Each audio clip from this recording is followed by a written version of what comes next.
Bilhin mo ako napkin. A few moments later.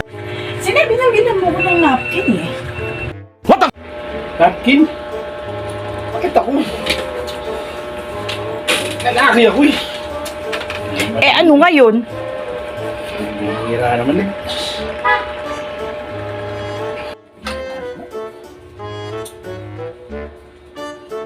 Three hours later.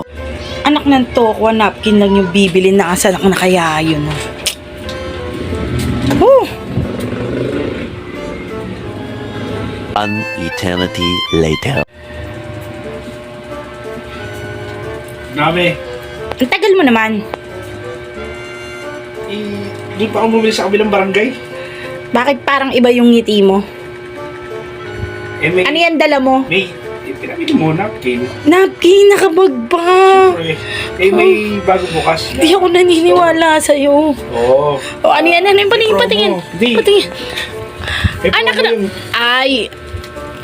Bakit may alak? Ayan o, bumili ako ng yung napkin pinabibili mo. So, may free. Ayan o. Free. Ang galing. Oh my God! Wow! Galing mo talaga, ang galing mo talaga. Ang galing mo talaga, napkin lang, may kasamang alak. No. Pumasok ka na doon, pumasok ka na doon. Akin na.